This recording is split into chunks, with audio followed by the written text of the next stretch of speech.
Ghana Parliament is on fire because Honorable Edem Agbana MP for Ketu North, he bore. I can assure Ghanaians that we will not see a government that will spend over 58 billion on a useless national cathedral project. We will not see a government that will invest in projects that will not inure to the benefit of the Ghanaian people. But we have a government that will invest in the productive sectors and give jobs to the young people of this country. He bore, and he is schooling the minority in parliament. A lot of people saw the video and they were asking, say, what did happen? What did happen? We know say Edem Agbana there, he'd be very quiet, he'd be laid back, on penny one cent, they want your own trouble. So what be the issue? It not be only Edem Agbana. A plus, Kwame A plus, we all know him. He also did the minority, they necked up like this. People are asking, what is the issue? What is the issue? Now that is the particular issue I am here to tell you. It'll be very simple, even though it not be simple. I've heard a lot of my colleagues say that the president came to lament, and I think that even if the president came to lament, he only came to continue the lamentation of the previous government, where we had their own MPs in this chamber organizing a press conference to call on the president to sack their finance minister because of the state of the nation that they were in and what they envisaged. Now, recently, President John Dramani Mahama came to give us the State of the Nation's address. State of the Nation's address is supposed to actually tell us the current state the nation did, the moment. That be the State of the Nation's address. Now, after Mahama delivered the address, the minority in parliament, the NPP minority in parliament, they were saying that another address there, it be just lamentation, it be just full of lamentation. President only went to lament, he did not deliver the actual state of the nation. He rather went to lament about the State of the Nation's address. Watch this video. It was full of lamentations, but there's going to be a full debate. So let's wait for that day. We'll compare the fact. Thank you very much. Lamentation. He is the president now. He should fix whatever problem he thinks. The entire sort of the message on the State of the Nation has been lamentation State of the Nation. He only lamented from page 1 to the last page. There was no hope. There was no inspiration. There was no sincerity. It was just lamentations. They were all accusing the president of lamenting, that what he went to do was not an address, it was a lamentation. Can you imagine? So they brought the issue to the House in Parliament. And then Edem Agbana says, what? You people say President Mahama the lament during the time he was addressing the state? No, that was not a lamentation. He was actually giving you facts.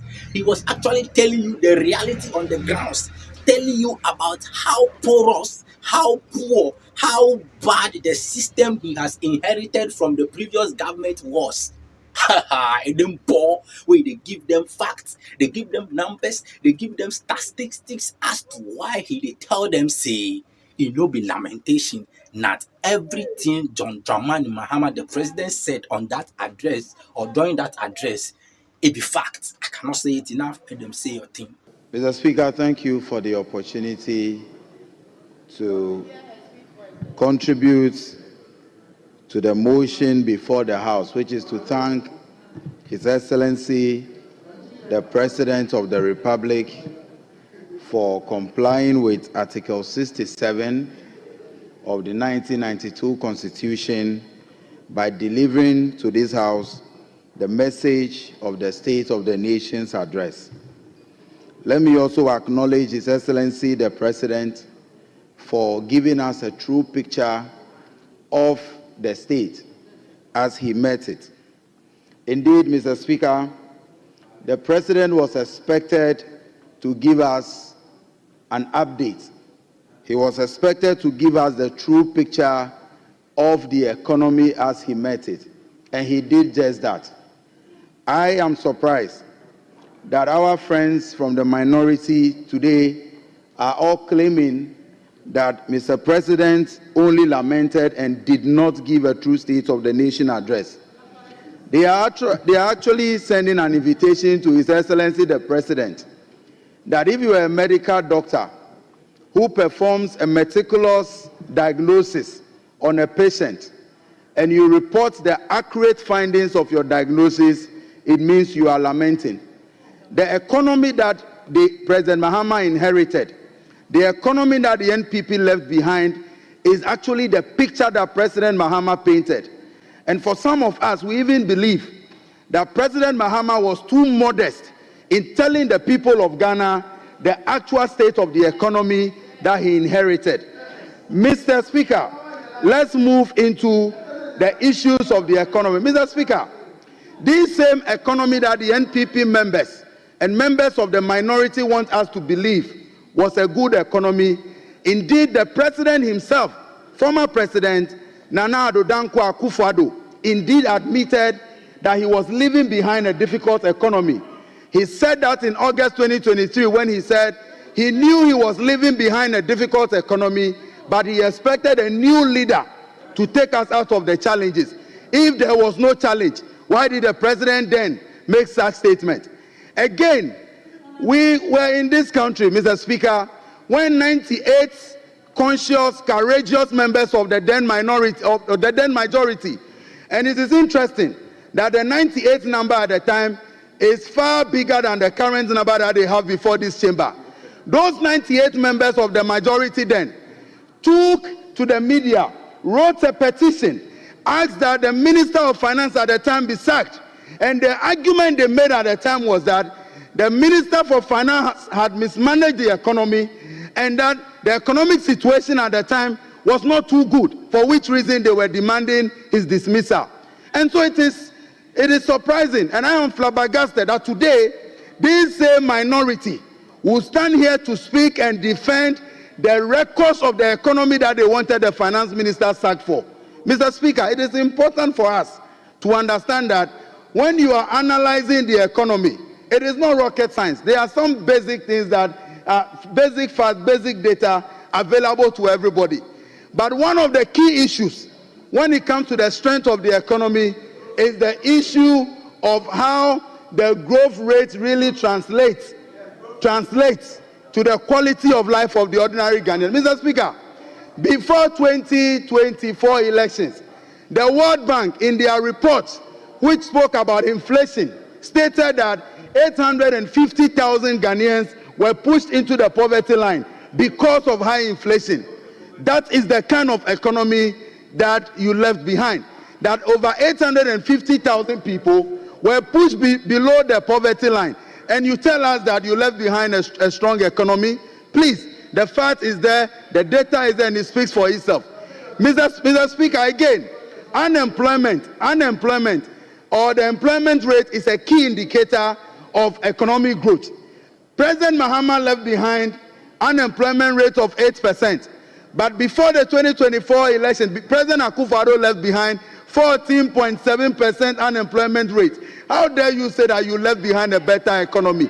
Again, according to the Ghana Statistical Service, Mr. Speaker, according to the Ghana Statistical Service, close to 2 million Ghanaian youth were left in the NEET bracket. And when we talk about NEET, we're talking about no education, no employment, no training, and then all that. You left 2 million Ghanaian youth in that bracket, and that is why on December 7th, they voted you out. But Mr. Speaker, President Mahama did not only give us the picture of the economy that he inherited, but he also was so generous to the good people of Ghana by giving us a comprehensive plan for addressing the challenges as he met them. Mr. Speaker, President Mahama outlined a number of policy initiatives, but I want to begin with what I call his bold plans for proper governance. Mr. Speaker, for the last 8 years under the NPP government, we saw the bastardization of state institutions. Even independent state institutions were bastardized with partisanship. Even the very respected institutions were bastardized by the NPP, be it security and even critics. And according to a survey, 7 out of 10 Ghanaians even lost confidence in the judiciary. That is the kind of country that they left behind. But President Mahama announced comprehensive plans to address the challenges. He started. And you are talking about institutions, even the Electoral Commission.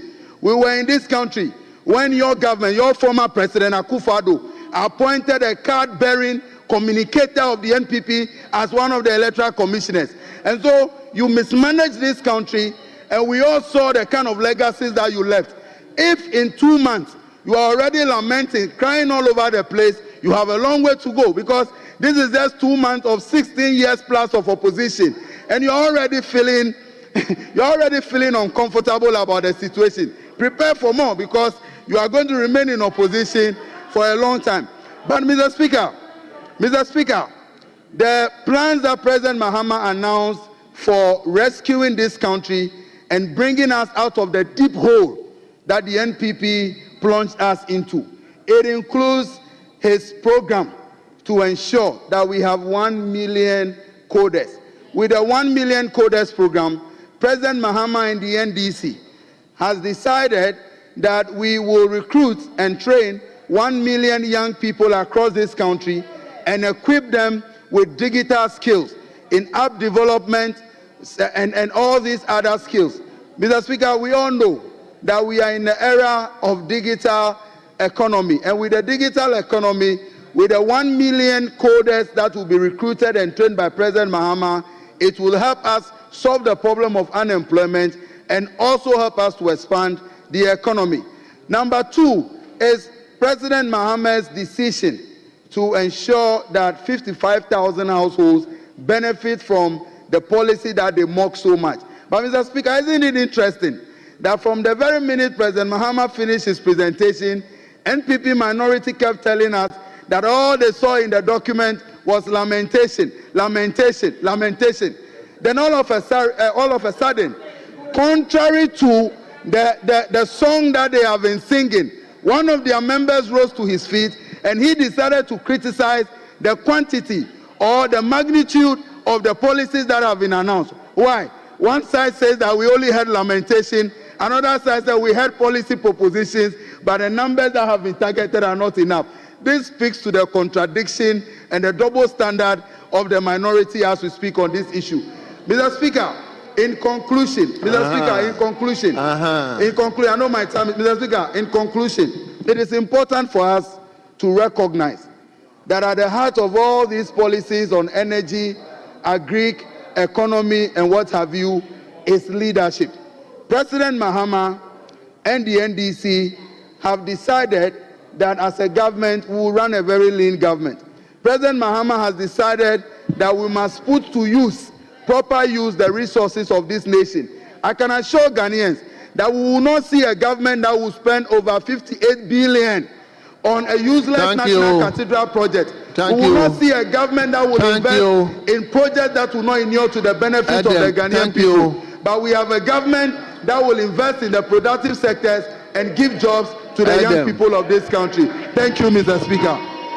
I don't finish. Where A+ to say, nah, let me also add my gist to this one. He also added the own. I've heard a lot of my colleagues say that the president came to lament, and I think that even if the president came to lament, he only came to continue the lamentation of the previous government, where we had their own MPs in this chamber organizing a press conference to call on the president to sack their finance minister because of the state of the nation that they were in and what they envisaged. It was not just the members of parliament who were lamenting. The people of Ghana, in their lamentation, gave them the worst result in any election in the history of the Fourth Republic. And so the president could only join in what everybody was saying. During the president's address, there were 2 takeaways that I would focus on, and that's the 24-hour economy and Nkoko Nkete.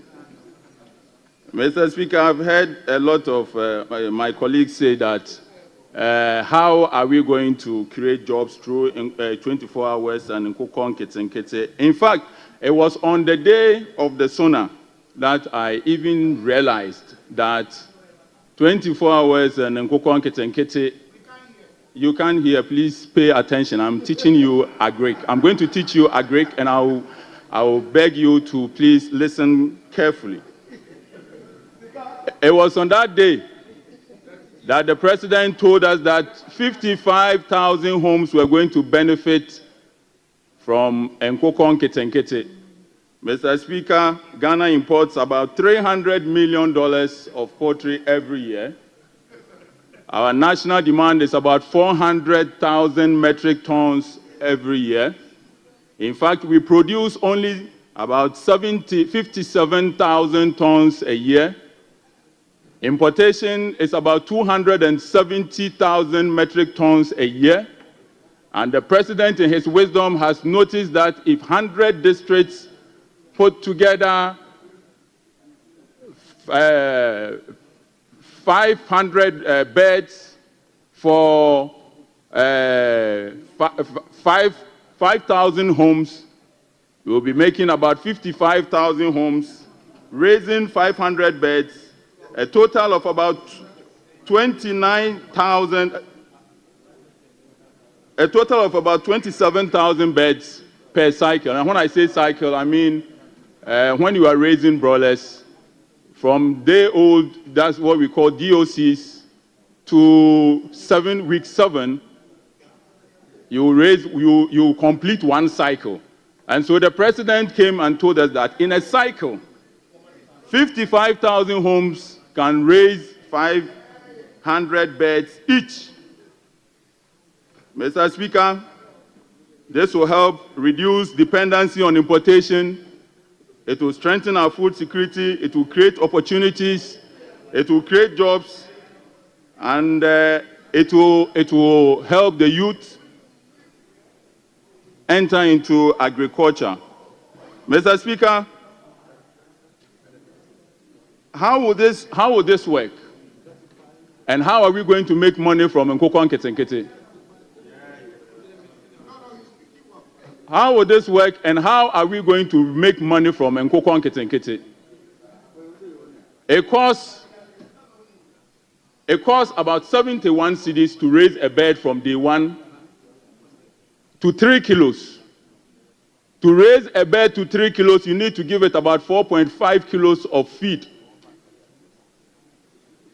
Every 1 kilo of feed it eats again, 1.5 kilo of feed it eats against about 1 kilo weight. And therefore, before it gets to 3 kilos, you have to feed it with about 4.5 kilos of feed.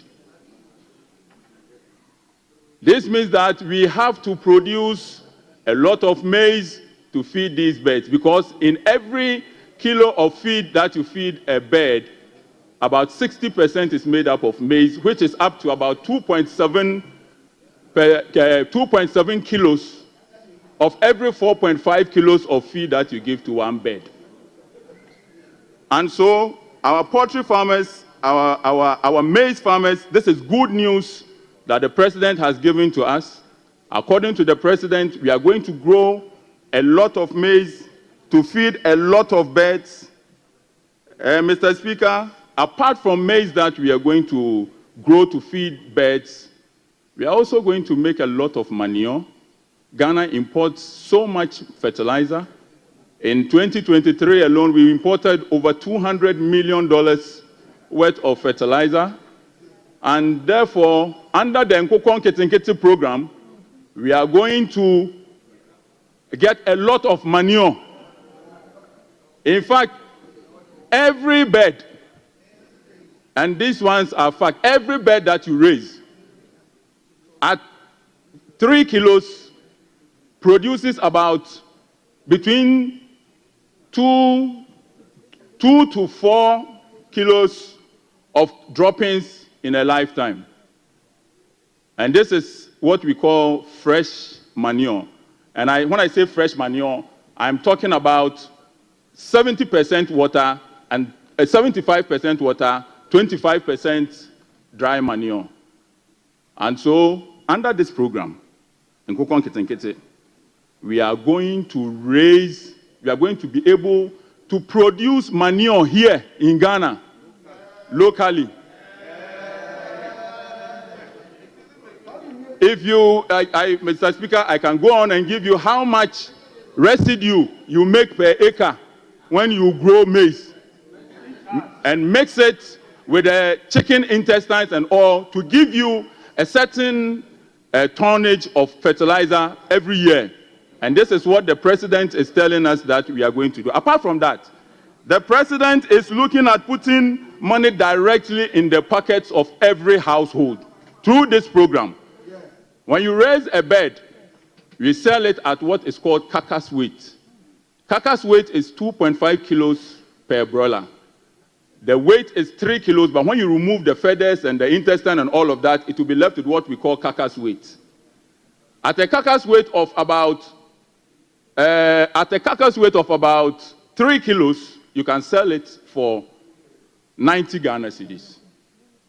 When you subtract the 71 cedis needed to raise the bird, it will be left with about 19 Ghana cedis. Multiply by 500 birds every year. Every household under this program will be making about 9,500 every 7 to 8 weeks. This is putting direct money in the pockets of the people who voted this government to power. Apart from that, to be able to feed, apart from that, if every household employs 2 people to take care of 500 birds per cycle, what it means is that directly we are employing 110,000 people in 100 districts under this program. This does not include the retailers, the wholesalers, and many others. In fact, Mr. Speaker, Honorable member, just wind up.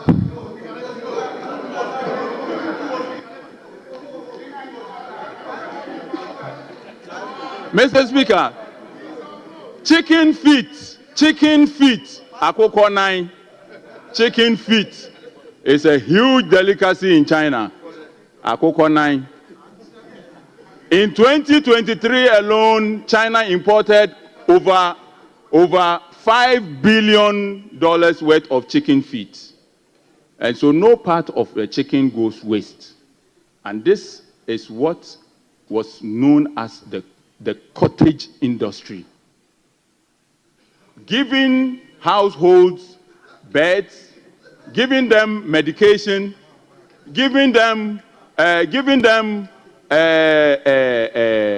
feed, letting them raise the bird and buy them back from the farmers for slaughter. Mr. Speaker, we will need feed mills, we will need processing plants, we will need fertilizer processing plants, and all of these will go a long way to employ a lot of young people. Thank you. Akoko Nketenkete, the 24-hour national broiler project is a brilliant idea by His Excellency, the President of the Republic of Ghana. Thank you very much, Mr. Speaker.